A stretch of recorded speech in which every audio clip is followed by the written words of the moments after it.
From Utah Public Radio, this is UnDisciplined. I'm Matthew LaPlante.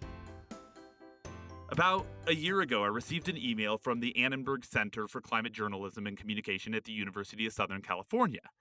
And it was a request to take a quick survey that was also being sent to other climate communicators, an attempt to get a temperature check on how climate information moves across the research and media landscape. And the canned language on this email was great. It said, "Our center considers you to be one of the most impactful climate storytellers today," which, is just not true, but it massaged my ego just enough that I clicked into the survey and filled it out. And then I promptly forgot about it until I got an email recently that said, "Hey, the survey is out." And the findings, well, they're pretty fascinating in no small part because, as the center's director, Allison Agsten, points out, climate journalism and climate communications are still really nascent professional fields. They've really only emerged in the last few decades. And while there are some relatively new climate communication research centers at universities like George Mason and Yale and the University of Colorado at Boulder, those centers mostly look at how climate communication impacts public perception of climate science. What Agsten and her team wanted to find out is how they can best support the communicators themselves. Thus, the survey that I and 1,000 other people, who presumably are the other most impactful climate storytellers today, received. The report paints a picture of a communications community that is a bit fractured, not by acceptance of climate science, that much we all pretty much agree on, but by how we get information, the challenges we face in communicating that information, and our perceptions about the biggest obstacles in front of us. Allison Agsten is the inaugural director of the USC Annenberg Center for Climate Journalism and Communication. Allison, welcome. Well, thank you for having me, Matthew. Allison, I find your trajectory so interesting. You were a producer at CNN, often focused on arts coverage. This was back in the early 2000s. It was a really interesting time at CNN. The network was arguably at the height of its importance, but audiences were starting to drift online and seek out other non-traditional news sources. And there's a big round of layoffs at CNN at that time. News media providers were sort of struggling to figure out how to compete in that space at that time. That must have been really fascinating to watch that from the inside. Yeah, it was. And as you say it, you could be talking about the media landscape right now. You could be talking about CNN struggles and cable news struggles at this moment. Even just watching what's happening with newspapers in the past couple of years has been pretty shocking, needless to say. In the past couple of decades, the tumult in media hasn't exactly quieted. It hasn't, but on the other hand, also, we're still here. We're still alive. We're like CNN's still here. Public radio is still here. There are a lot of newspapers still out there. My students still get jobs in newspapers. So, what was it, like the thing that Mark Twain said? Like, rumors of my death have been greatly exaggerated. Like, Yes. Maybe we're okay. I don't know. I hope so. Fingers crossed. Fingers crossed, Matthew. You stayed in the arts for a long time. You worked for the LA County Museum, the Hammer Museum, among other positions. But then this thing happened to you. It's like this huge right turn. Maybe you don't see it. Maybe you see it as like a curved turn. But it seems like this really interesting and dynamic career turn toward environment and climate. What happened? Yeah, I think like some of the big twists and turns that happen in other careers, it was accidental. I was working on a project I absolutely loved in my heart and soul with a real estate developer who wanted to start a new museum focused on LA art in downtown Los Angeles. The funding dried up, and I was absolutely shocked and utterly devastated. And as I walked away from that project, I had the opportunity to really think about what I could do with the sum of my career so far to advance the ideas that were important to me. And something that I realized working downtown, as I had for a few years on this project, was that the art community there that was, as far as the outside world was concerned, it was really thriving. And there's a story in, every international publication once a month about LA as this new art capital of the world. But what I had observed through a project I did a few years in a row called office hours. What office hours was is I would book a month out of my calendar and I'd meet with the first 50 artists in downtown area who signed up, and I'd spend an hour with each one. And when I was done, we'd hang painting or, drawing, whatever they brought in. And then once that was done, we'd have a big community opening. And it was really, really special because people who never had spoken to a curator before, had access to a museum space, had their work hung anywhere. Maybe some of them never even shown their artwork to anybody, were coming in and meeting with me. And it was kind of like an hour of therapy in a way. I got to learn what was going on with people. And after a few years, I realized that artists were not just struggling to keep their heads above water and pay rent, but they were increasingly becoming homeless or on the brink in downtown Los Angeles. And so I was fortunate enough to get a fellowship with Arts for LA, a local arts organization, to study lack of affordability for arts in Los Angeles. Because my thing is, you can't run around saying that this is one of the great arts capitals of the world as, city leaders, if we can't actually support artists.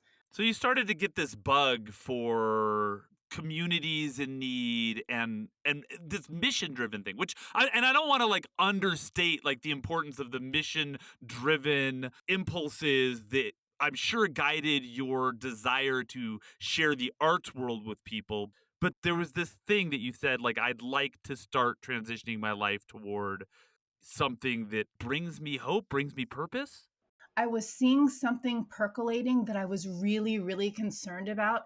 And I was afraid that other people might not be seeing it. And I had to do everything I can to be sure that this issue was seen. So I went back to policy school to do a mid career master's degree, imagining I was going to study cultural policy. But before I even went to my first class, I went to a lecture that was delivered by a woman who is a co-founder of the Arctic Initiative at the Harvard Kennedy School. And she began by asking everybody what came to mind when they thought of climate change. And 100% of people said icebergs or polar bears. And it's not wrong. However, it's the most, perhaps what it feels like the most cinematic moment in my life, because it was in that moment that I went, oh my God, climate change is a visual problem. Wait a second, I think we might have been like misvisualizing this greatest issue of our time. Of course, people aren't going to respond if they see that there's issues going on in this vast snowy expanse where nobody lives and there's a couple of polar bears and they're sick, but it's not like really your problem if it's that far away. And from literally that moment on, that's all I did was focus on climate change, how it is communicated, how it is visualized, and became also just totally obsessed with the Arctic. I still am. All right. Now, what I really love about the story too is, like as somebody who gives a lot of climate lectures, like I am no Hallelujah, who's the person who's right, like who's the person who gave that lecture that changed your life, but the idea that there might be somebody sitting in a classroom somewhere who like is like inspired and has this idea and connects it to their life, which is what a lecture is, which is what education is. It's not imparting information, it's giving people the ability to make connections, which is what you do. You make this connection, and now here you are. And I think there's this really interesting tie in. Like, then as a arts communicator, now as a climate communicator, your job is really fighting to make challenging and nuanced things accessible and relevant to people. Oh, you hit the nail on the head. That's exactly what it is. It's just doing a different form of interpretive work. So to do that interpretive work, you need to understand the lay of the land, how climate is being communicated currently, how communicators and potential communicators are getting their information and what they feel their challenges are. And so your team puts together this report called Temperature Check. And I mentioned the word temperature check in my introduction because that was actually the term that was in the solicitory email. Like you wanted to get, I mean, a lot of people say snapshot, right? But I temperature check kind of works, right? Like as a metaphor here. Was this the thing that when you came in, because you're still relatively new, a couple of years in, so was this sort of your first big initiative as director? No, there's been some other big things. They've all taken different forms. I'd say probably the first biggest thing I did was train a group of ABC journalists who were working at the 8 owned and operated stations across the country, which ends up reaching about a quarter of the US population. We worked with them. This is that group of 25 journalists that's mentioned in the report, yeah? Yes, Yeah. we helped them learn how to incorporate climate into their reporting. And in fact, we were astonished and delighted to see that in the 6 months after the training, the amount of climate coverage they produced doubled the 6 months previous. And so now we're working on a study to see, like, okay, that's great. There was more coverage, but how did it resonate with people or make a difference? So there were some other things, but I think this is definitely like maybe the biggest initiative reaching out to the community, to our public, to our climate people, if you will. And this report, it lays out a lot of these challenges and a lot of the findings I think are pretty sensical. But I was wondering if there was something that really jumped out at you that was counterintuitive or otherwise surprising, like an aha moment as you're pouring through the data. Yeah, there were a couple of things. I think above all, I was surprised that for climate communicators, they felt their greatest challenge was the complexity of the issue. So, on one level, that totally makes sense because climate change is deeply complicated. And like anything else, the more I know, the more I realize I need to learn and to know. But I guess I also expected that this particular group would feel pretty at ease with their understanding of the topic. But I do think this is a really big hurdle that we need to think about more carefully because I also survey everybody who goes in and out of one of my training programs, whether that is a journalist or I also train external and internal groups of climate experts. So, like, for example, our USC faculty, ranging from geologists to psychologists, landscape architects. If your work is intersecting with climate some way and you want to learn how to do that work better, then come see me and go through a half day intensive. And what I found in the surveys that I give the journalists whom I work with and the scientists, let's say for shorthand, that I work with, is that they both have there's the same reason that both of those groups are not communicating as much about climate as I personally wish they would. And it's that they're afraid they don't know how to do it. So for journalists, they're concerned maybe they have a humanities or social sciences background. They're concerned that they don't have a full grasp of the complexity of this issue. For scientists, they have spent maybe decades, very narrowly focused on a certain topic, and communication is not really part of the job description. And so I'm really interested in thinking more about what I can do, what kind of supports I can provide for people of all kinds who do want to talk about the issue. We know how important it is to socialize and normalize climate conversations. How can I help people feel like, look, you don't have to know absolutely everything. You can be a journalist without a science background and you can still weave climate in to your conversations.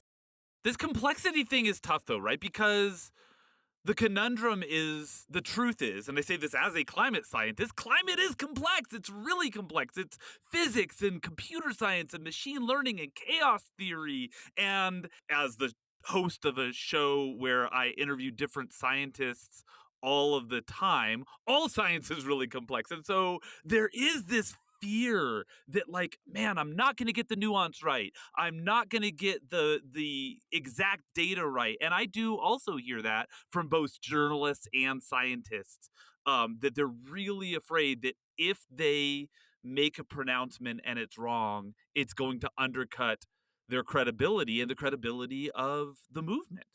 You said it. And I have such empathy for that. I guess, I always put myself forth to people like, I'm scared too. I don't want to come on your podcast and say something that is wrong and broadcast it out into the world and perpetuate misperceptions or frankly just look like an ass. That's the last thing I want. And sometimes I get scared too. There's sometimes I'm interviewed for something and I will feel really uncomfortable, but I call upon my past experiences doing new things and being uncomfortable and sometimes messing up, but usually it ends up okay. And that helps me to put one foot in front of the other and just keep doing it. And I always remind people, like, if a journalist slash curator can do this, I assure you, you can too. You also, in this report, have noted that there is a pretty pronounced lack of climate coverage in local media. Larger news organizations are, by virtue often of being better funded, are able to adjust and add these beats, and smaller ones are still struggling. But smaller local news organizations are still where a lot of people get their news and where a lot of the trust that remains in the news media still is. Yeah, you said it. That one was a tough pill to swallow for us when we were analyzing the data because we know that stories about the places where people live that relate to their real lives are the ones that have the most resonance. So I can read a major national newspaper talking about, let's say, wildfires in Canada, but I might be able to relate more to a story about drought in Los Angeles because it relates to me personally. So the local news landscape is incredibly important. I was also interested to see from our respondents that like they're not getting their news from any of those local news sources. And I want to know more about that. Like, is that because there is not enough of that journalism that exists? Do people not trust their local news sources as much as we think they do? For these big complex issues, perhaps, right? Yeah, exactly. Yes, I think that that could definitely be part of it. We're chewing on that one still a little bit. One of the things I found interesting, there's a section in the report where your survey respondents talk about who inspires them. And it's people like Bill McKibben, whose book is called The End of Nature, and David Wallace Wells, who famously wrote that whatever you might think of climate change, it's actually much worse, and Elizabeth Colbert, who wrote The Sixth Extinction. And these are important experts. These are brilliant people, people I admire, but also, man, a lot of the messages that our messengers are getting from other climate messengers are really dire and really scary and really sad. Oh, I know. I know. I thought that section, what I had no idea. I had no idea what we were going to get with that section. But when I think about it, those are like the big names. Those are the names that people remember. I would love to see a much more diverse list, get people out there with different perspectives. I'd love to see people with more solutions oriented approaches in that list. And it'll be interesting to see if we ask that question again in 5 years, how it all shifts. Because the idea is that we'll keep doing this every year. We just sent out this week our second survey for our second temperature check, and we have some new questions on there. I think we left that question out this year. We didn't imagine that we could gain much new insight within a year on who is really influencing people in this space. We did this time spend a little bit more of a focus on AI and on the election, since that's what we are hearing is on people's minds. You know, a lot of what we think of in terms of diversity of voices is climate believers versus climate deniers. But the vast, vast majority of people on our planet understand at a basic level that our atmosphere and oceans are warming as a result of human emitted greenhouse gases. And so I think like a better way of thinking about this diversity, and it sounds like what you're thinking about moving forward, is climate optimists versus climate pessimists, right? And I do think like there is a growing number of people who really identify as climate optimists. There were some indications of this sort of shift in your report. One was represented in a quote from Travis Niles, who's a marketing manager for the conservation think tank Rare.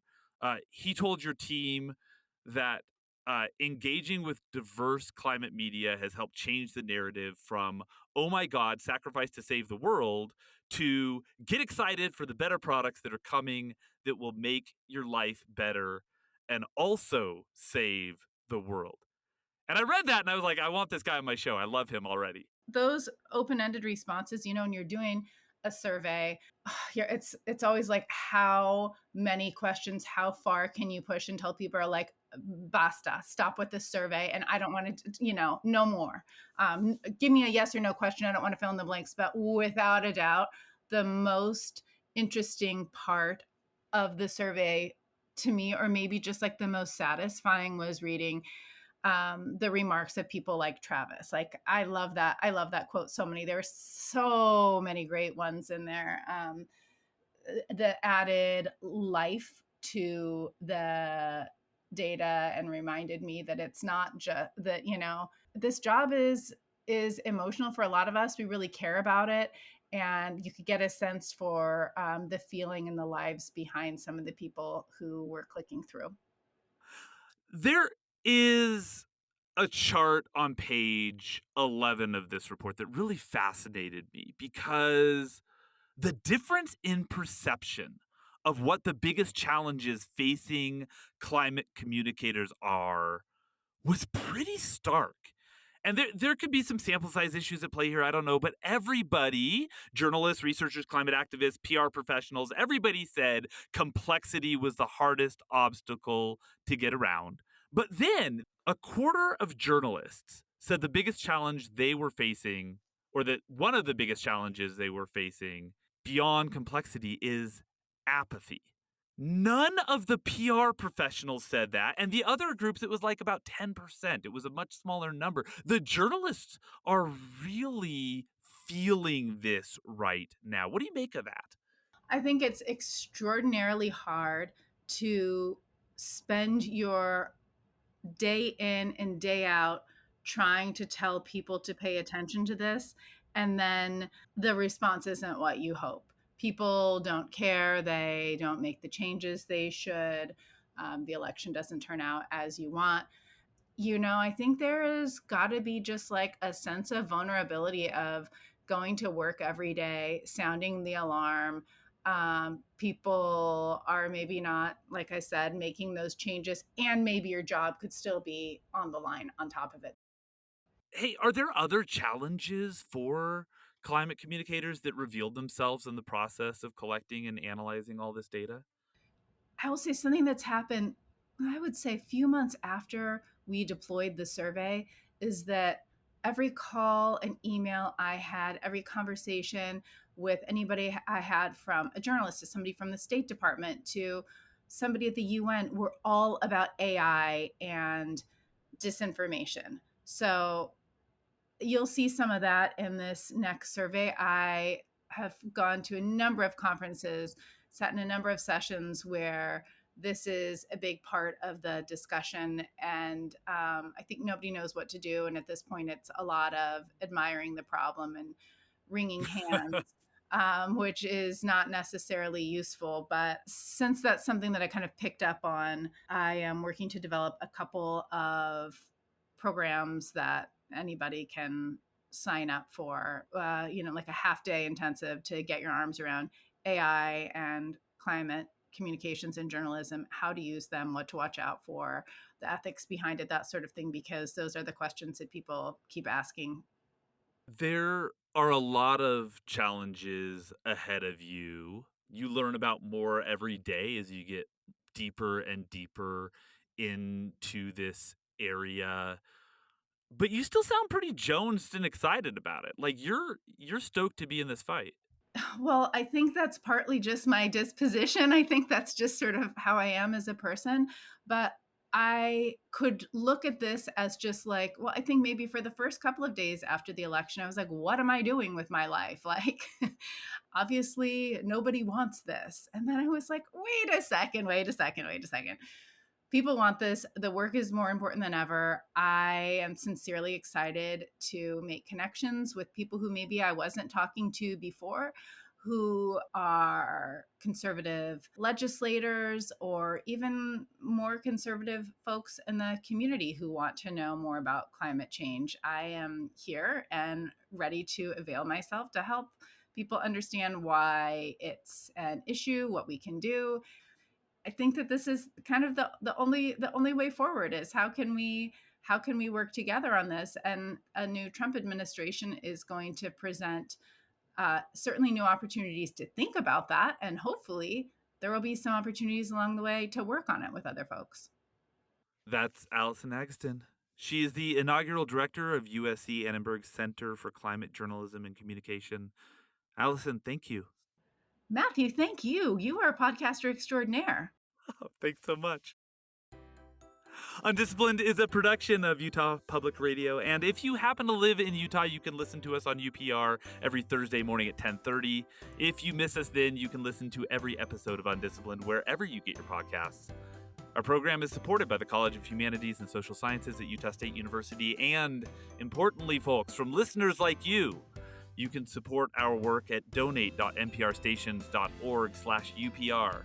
Our producer is Reagan Edelman. Our theme music is Little Idea by Benjamin Tissot. And I'm Matthew LaPlante. Thanks for listening. Now go have big ideas.